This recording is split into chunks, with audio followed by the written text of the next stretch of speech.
Hi friends, welcome வணக்கம். எல்லோரும் எப்படி இருக்கீங்க ஃப்ரெண்ட்ஸ்? லைவ்லாம் பண்ணி முடிச்சுட்டு பசங்களுக்கு சாப்பாடு கொடுத்து தூங்க வச்ச அப்புறமா எங்கள் மச்சினை பொண்டாட்டி ஃபோன் பண்ணால் அவங்க வந்து வந்துட்டாங்கன்னு சொல்லி 2 பேரும் வந்து வண்டியில் வந்துட்டு இருந்தாங்க.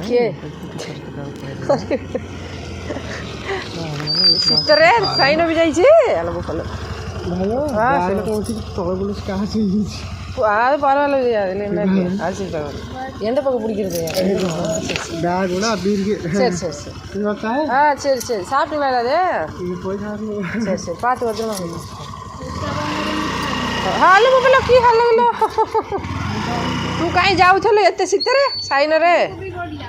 କିଏ ବୋପାଲ ସାତିକି ବାପ ସାଡ଼େ ଗୋଟେ ନାଇଁ, କାହିଁକି ବସୁନୁ?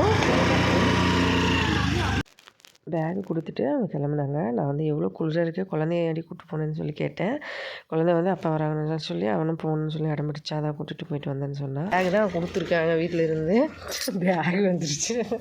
என்ன இருக்குதுன்னு சொல்லி பார்க்கலாம். முதல்ல ஓப்பன் பண்ணி அவனா இருக்கு கேட்காரு என்ன சவுண்டுன்னு சொல்லி.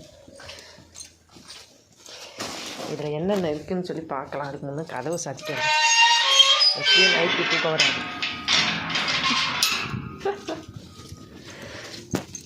பசங்க எல்லாம் தூங்கிட்டாங்க.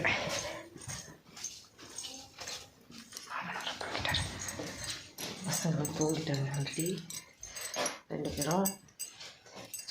இப்போ பேகை வச்சுட்டு நான் ஓப்பன் பண்ணி பார்க்குறேன் என்னென்ன இருக்குன்னு. கதவெல்லாம் சாத்திட்டு வரேன்.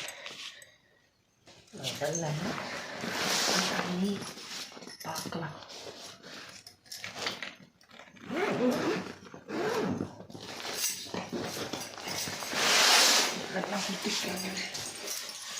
என்ன இருக்குன்னா, ஃபஸ்ட்டு மஃப்ளர். இதெல்லாம் நான் வேணான்னு சொன்னது தான். எல்லாமே என் அம்மா வேலையாக தான் இருக்கும். இதெல்லாம் அம்மா வேலை தான். ஃபுல் அண்ட் ஃபுல் அம்மா வேலை. நான் வேண்டான்னு சொல்கிற பொருளெல்லாம் கொடுக்குறதே அம்மா மட்டும்தான். பாருங்கள், இதெல்லாம் நான் எங்கே யூஸ் பண்ணுறேன்? இருக்கிற 4 முடிக்கு வேணான்னு சொன்னால் கேட்குறதில்ல. இந்த வளையல் வந்து கோயிலில், அம்மன் கோயிலேருந்து கொண்டு வந்திருப்பாங்க. அதே மாதிரி தான் திரி, கிளிப்பு, இதெல்லாம் வந்து வீட்டில் செலவுக்கு காசு கொடுத்தா அந்த காசை வச்சு இதெல்லாம் வாங்கி கொடுக்குறது வழக்கம் என் அம்மாவுக்கு.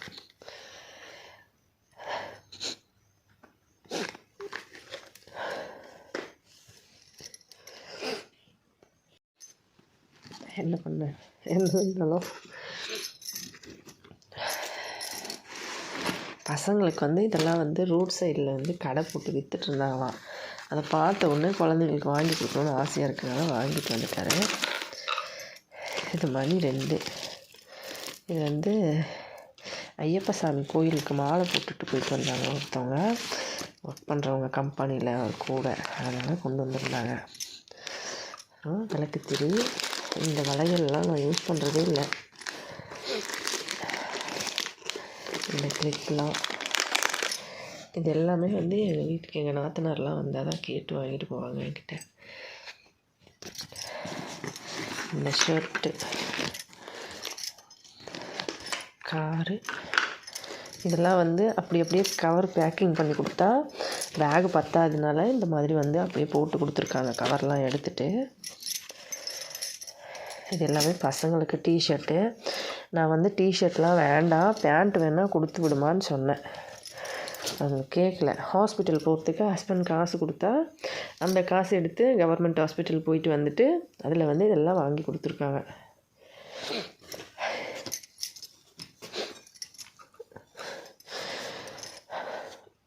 தண்ணி பாட்டில். அதுக்கப்புறம் இதில் என்ன போட்டுருக்காங்கன்னு தெரியலை. ஊதுவத்தி சாமிக்கு 2. இந்த டப்பாவோட மூடி. இது வந்து ஆக்சுவலாக சொந்தக்கார வீட்டுக்கு போயிருந்தோம் கல்யாணத்துக்குன்னு சொன்னேன் இல்லையா, அங்கே வந்து கொடுத்தாங்க. இதுதான் இதோட மூடியோட சேர்த்து. அதுக்கப்புறம் மறுபடியும் டிஷர்ட் இன்னும் இருக்குது. 8 டிஷர்ட் வாங்கியிருக்காங்க. ஹஸ்பண்ட் 1000 ரூபா கொடுத்துருந்தாரு ஊருக்கு வரும்போது. அந்த காசெல்லாம் வச்சு இந்த மாதிரி எல்லாமே வாங்கியிருக்காங்க.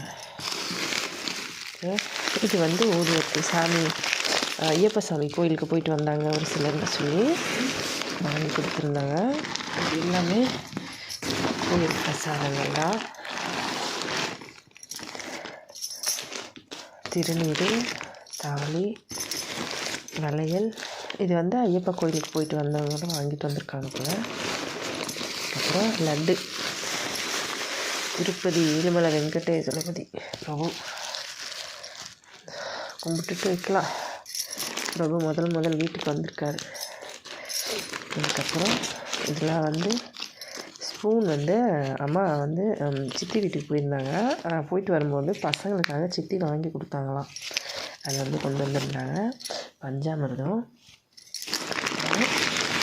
ஹல்வா, இன்னொரு ஸ்பூன், அதுக்கப்புறம் ராமேஸ்வரம் திருக்கோவில் தண்ணி, பஞ்சாமிர்தம், வாவ். அதுக்கப்புறம் ஸ்வீட்டு, சிப்ஸு, பேரிச்சப்பழம். ஐயப்பா கோயிலேருந்து வந்த பிரசாதம். சாமியே சரணம் ஐயப்பா.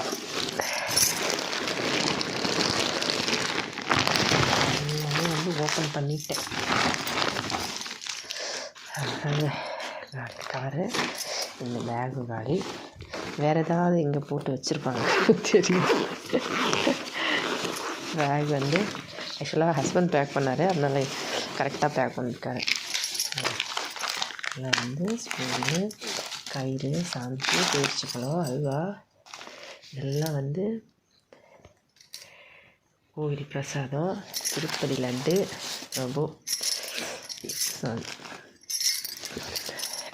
அப்புறம் இதெல்லாம் வந்து பசங்களுக்கு ஃப்ளாஸ்க்கு தண்ணி குடிக்க, ஊதுவத்தி 2 பேக்கெட்டு, பசங்களுக்கு டிஷர்ட்டு கிட்டத்தட்ட ஒரு 10 கொடுத்துட்ருக்காங்க.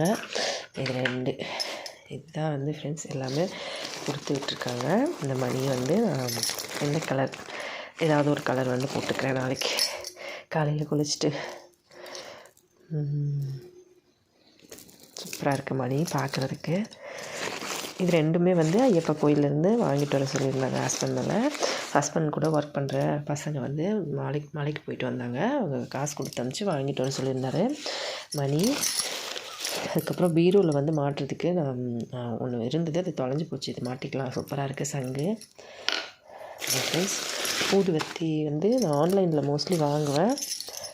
இது வந்து ஒரு 3 ஊதுவத்தி பேக்கெட் கொடுத்துருக்காங்க. ஓகே, எனக்கு கரெக்டாக இருக்கும். இது அடிக்கடி வந்து ஆன்லைனில் வாங்குவேன். ஓகே, சாமி பொருள் வந்து திருநீர், குங்குமம், ஓகே. சந்தனம் மட்டும் கொடுக்க காணோம். பரவாயில்ல, வரும்போது 2 பேரும் வாங்கிட்டு வந்துடுவாங்க. அதுக்கப்புறம் இந்த ஸ்பூன் வந்து அதான் சித்தி பசங்களுக்கு 2 பேருக்கும் ஒரு பேக்கெட் வந்து கொடுத்தாங்க. வந்து வரும்போது எடுத்துகிட்டு வரல, அப்படி வச்சுட்டு வந்துட்டேன். கல்யாணத்துக்கு போயிட்டு வரும்போது அவங்க வீட்டிலேருந்து வரும்போது கொடுத்தாங்க. நான் சரின்னு சொல்லி அப்படியே வச்சுட்டு வந்துட்டேன். சென்னையிலேருந்து வரும்போது ஞாபகம் இல்லாமல் அதை வந்து கொடுத்துட்ருக்காங்க. இந்த தண்ணி பாட்டிலுமே சித்தி தான் கொடுத்துருந்தாங்க, அம்மாவோட தங்கச்சி. இது 2மே புதுசு, தண்ணி குடிக்கிறதுக்கு. பசங்க 2 பேருக்குமே இது வந்து சுடு தண்ணி வச்சுக்கலாம் அப்படின்னு சொல்லிட்டு. ஓகே, அடிக்கடி கோல்டு பிடிக்குதுன்னு சொல்லிட்டு அம்மா வந்து சித்தி வீட்டுக்கு போயிட்டு வரும்போது கொடுத்துருந்தாங்க, புதுசாக வாங்கிட்டு. இது 2ம். அதுக்கப்புறம் இந்த ஸ்பூன்லாம் வந்து மீதியெல்லாம் ஹஸ்பண்ட் வந்து காசு கொடுத்து இதெல்லாம் வாங்கிட்டு வர சொல்லியிருந்தார்.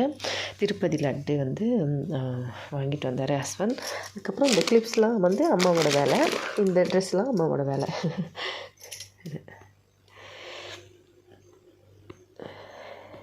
இப்போ நான் எல்லாத்தையும் மடித்து எடுத்து வச்சுட்டு தூங்க. ஆக்சுவலாக வந்து ஹஸ்பண்டுமே ஒரு சில டைமில் இந்த மாதிரி வேண்டாத பொருள்லாம் வந்து ரொம்ப எக்ஸ்ட்ரா வந்து காசு இருந்தாலும் ட்ரை ஃப்ரூட்ஸு அந்த மாதிரிலாம் வாங்கிடுவார். கேட்டால் மெடிசன்லாம் சாப்பிட்றதுக்கு பதில் இந்த மாதிரி பொருள் சாப்பிட்டு உடம்பு ஹெல்த்தியாக இருக்கும் அப்படின்னு சொல்லி நான் வந்து ஒரு சில டைமில் டென்ஷன் ஆகிடுவேன். ஏங்க இருக்கிற பிரச்சனையில் ஃபஸ்ட்டு கடை வைக்கணும், அதை பண்ணணும், இது பண்ணணும், நீங்கள் இதெல்லாம் வாங்கிட்டு வந்திருக்கீங்க அப்படின்னு சொன்னால் அவர் வந்து ஆமாம், இப்போ நீ 1000 ரூபாய்க்கு மாத்திரை வாங்கி சாப்பிட்ற, அந்த 1000 ரூபாய்க்கு ட்ரை ஃப்ரூட்ஸ் வாங்கி சாப்பிடு, 1000 ரூபாய்க்கு வாங்கினாலும் 500 ரூபாய்க்கு வாங்கி சாப்பிட்டா ஹாஸ்பிட்டல் போக வேண்டிய அவசியம் இல்லைல்ல. உடம்பும் ஹெல்த்தியாக இருக்கும்ல அப்படின்னு சொல்லுவார். அவர் வந்து இப்போ எவ்வளவோ வந்து கொஞ்சம் கொஞ்சமாக நான் சொன்னாலும் அவர் வந்து கேட்க மாட்டார். ஒரு சில டைமில் டென்ஷன் ஆகி திட்ட ஆரம்பிச்சிருவார். அந்த மாதிரி ஃபுட்லாம் சரியாக எடுக்கலனால தான் உடம்புக்கு வந்து பிரச்சனை வருது அப்படின்னு சொல்லி நல்லா சாப்பிட்ணும் அப்படின்னு சொல்லுவார். அதனால் மந்த்லி சாப்பிட்றதுக்கு வீட்டுக்கு எவ்வளோ பொருள் வேணுமோ எல்லாத்துலேயும் அதில் வந்து கண்டிப்பாக எந்த பிரச்சனையும் இருக்காது. அவர் எக்ஸ்ட்ராவாக கொடுத்தாலும் நான் வந்து கொஞ்சம் அட்ஜஸ்ட் பண்ணணும்னு சொல்லிட்டு அதை இதுன்னு சொல்லி கொஞ்சம் எடுத்து வைப்பேன். பசங்களுக்கு வந்து கரெக்டான ஃபுட்டு ஹெல்த்தியான ஃபுட்டாக கொடுக்கணும், வீட்டிலே சமைச்சு கொடுத்துருவேன். அப்போ கூட கொஞ்சம் சேவிங்ஸ் பண்ணணும் அப்படின்னால காசு வந்து இப்போ இருக்கிற ஃபினான்ஷியல் ப்ராப்ளம்க்கு கொஞ்சம் கஷ்டம்தான். ஃபஸ்ட்டு வந்து அந்த கஷ்டம் தெரியலனால பரவாயில்ல ஹெல்தி ஃபுட் சாப்பிடலாம் அப்படின்னு தோணும். இப்போ வந்து மனசு வந்து ஹஸ்பண்ட் வெளியில் கஷ்டப்பட்டுட்ருக்காரு, நம்ம மட்டும் இங்கே நல்லா சாப்பிட்டு இருக்கணுமா, அந்த மாதிரி ஒரு மைண்ட் செட்டு. அவர் வந்து வெளியில் ஒரு வேறு ஏதாவது பரவாயில்ல அப்படின்னா ஃபினான்ஷியல் ப்ராப்ளம் அப்படின்ற பட்சத்தில் அவர் போயிருக்காருன்னும் போது தான் ரொம்ப கஷ்டமாக இருக்குது. ஏன்னா நினைக்கல கல்யாணத்துக்கு அப்புறமா சென்னையிலேருந்து ஒடிஷா வந்துட்டு அவர் என்னை இங்கே விட்டுட்டு அவர் தனியாக அங்கே போய் கஷ்டப்படுவார்னு நினைக்கவே இல்லை. அதுதான் வந்து மைண்ட் கொஞ்சம் அப்செட். நான் கண்டிப்பாக சீக்கிரமாக நல்லபடி லோன் எடுக்கிறோம், கடை வைக்கிறோம் ஒடிஷாவுக்கு. அதுக்கப்புறம் யார் எப்போ வந்தாலும் முடிஞ்சால் நம்ம வீட்டுக்கு வந்துட்டு ஒரு ஒடிஷாவில் ஒரு அக்காவா, ஒரு தங்கச்சியா, ஒரு அம்மாவா, நீங்கள் யார் வந்தாலும் உங்களுக்காக ஒடிஷாவில் ஒருத்தவங்க இருக்காங்க அப்படின்னு சொல்லிட்டு நீங்கள் வரலாம். கண்டிப்பாக அதுக்குள்ளே நம்ம நிலமை மாறணும்னு ஃபஸ்ட்டு நினைக்கிறேன். பார்க்கலாம் கடவுள் என்ன வழி காட்டுறாங்கன்னு சொல்லி. ஆக்சுவலாக என்ன தான் சொன்னாலும் அம்மாவோட மனசு அப்படி தான் இருக்கும். ஏன்னா நான் லாஸ்ட் டைமே வந்து ஹஸ்பண்ட் சென்னையிலேருந்து எல்லாம் வாங்கிட்டு வரும்போதே சொல்லியிருந்தேன் என்னென்னலாம் வாங்கி கொடுத்துருந்தாங்கன்னு சொல்லி. ஏம்மா இந்த மாதிரி பண்ணுறேன்னு சொல்லி ஆல்ரெடி. அப்போ கூட மறுபடியும் இதெல்லாம் நான் யூஸ் பண்ணவே மாட்டேன், முடி நிறைய கொடுக்குதுனால இதெல்லாம் யூஸ் பண்ண மாட்டேன். ஆனால் அவங்க கண்ணுக்கு எப்போவுமே ஒரு பெற்றவங்க கண்ணுக்கு பசங்க சின்ன பசங்க மாதிரி தானே, அந்த மாதிரி. என்ன சொல்ல, திட்டுறதா சிரிக்கிறதா அழுதான்னு தெரியல. சின்ன வயசுலேருந்து இதெல்லாம் போட்டிருந்தேன். ஓகே, இப்போல்லாம் நான் எங்கே போட்டுட்டு எங்கே போகிறேன், வீட்டில் தான் இருக்கேன், இதெல்லாம் வாங்காதமான்னு சொன்னேன். லாஸ்ட் டைம் வாங்கி கொடுத்ததே எங்கள் நாத்தனார் பசங்களுக்கெல்லாம் கொடுத்து விட்டேன். வீடியோஸில் கூட பார்த்துருப்பீங்க. பசங்களுக்கும் அதே மாதிரி நான் வந்து டிஷர்ட்லாம் வாங்காத இருக்குது ஃபஸ்ட்டு, அது வந்து ஃபஸ்ட்டு யூஸ் பண்ணட்டும் அப்புறமா வாங்கிக்கலாம் அப்படின்னு சொன்னேன். ஹாஸ்பிட்டல் காசு கொடுத்துருந்தாரு. இவர் திருப்பதி போயிட்டு வரும்போது அவங்க வந்து பக்கத்தில் கவர்மெண்ட் ஹாஸ்பிட்டலில் போயிட்டு மெடிசன் வாங்கிட்டு அதில் விற்றுட்டு இருந்தாங்களாம் பக்கத்தில் சின்னதாக கடையில். அங்கே வந்து 100 ரூபா ஒரு டிஷர்ட்னு சொல்லி 8 என்னமோ வாங்கிட்டு வந்திருக்காங்க. நான் வந்து சொன்னேன், ஏம்மா இவ்வளோ வாங்கியிருக்க, பசங்க எங்கம்மா போடுறாங்க, ஏம்மா. அப்புறமா சரி வச்சிருன்னு சொல்லி மனசு கஷ்டத்தில் வச்சுட்டாங்க. அப்புறமா மனசு கேட்கல. ஹஸ்பண்டும் வந்து எதுவும் சொல்லாத, ஏன் அம்மா ஏதாவது சொல்கிறேன், அம்மா மனசு கஷ்டப்படுவாங்க அப்படின்னு சொன்னார். நானும் சரிங்கன்னு சொல்லிட்டேன். என்ன சொல்ல, இதெல்லாம் எனக்கு இருக்கிற முடிக்கு நானே ஹேர் ஃபாலாக இருக்குன்னு இப்போ தான் மெடிசன் வாங்கி யூஸ் பண்ணிட்டுருக்கேன். இந்த கிளிப்பு தாங்க ஹைலைட்டு பாருங்க. இதெல்லாம் நான் எங்கே யூஸ் பண்ண போகிறேன். எவ்வளோ பெரியவங்களானாலும் பெற்றவங்களுக்கு கண்டிப்பாக அவங்க பசங்க சின்ன பசங்க மாதிரி தான். ஏன் அம்மாவை பொறுத்த வரைக்கும் நான் சின்ன வயசுலேருந்தே ஒரே பொண்ணு அப்படின்றதுனால நல்லா விதவிதமாக வந்து எல்லா திங்ஸும் வந்து எனக்கு போட்டு பார்க்கணுன்னு ஆசைப்படுவாங்க. காசு இல்லை, வசதி இல்லை, அது ஒரு பக்கம் இருந்தாலும் மோஸ்ட்லி எந்த பொருளாக இருந்தாலும் என் ஹஸ்பண்ட் எனக்கு வாங்கி கொடுத்த உடனே அவ்வளோ சந்தோஷப்படுவாங்க. நான் ஏதாவது போட்டுவிட்டாலும் சரி, நகையை வந்து அந்த டைமில் சேஞ்ச் பண்ணி புதுசாக வாங்கினாலும் சரி அவ்வளோ சந்தோஷப்படுவாங்க.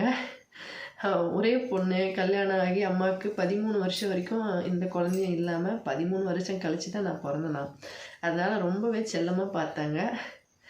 ஆனால் நேரம் விதி யாரை விட்டது. 8th ஸ்டாண்டர்ட் படிக்கும்போது அப்பா இறந்த அப்புறமா தான் கெட்ட நேரம் ஸ்டார்ட் ஆச்சு. அதுக்கப்புறமா தான் எல்லாமே வீடியோஸில் பார்த்துருப்பீங்களே.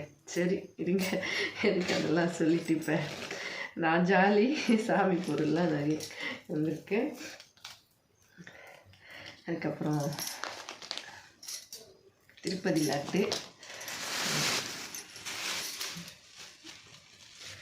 ஐயப்ப சாமி பிரசாதம் எல்லாமே வீட்டுக்கு வந்துட்டாங்க.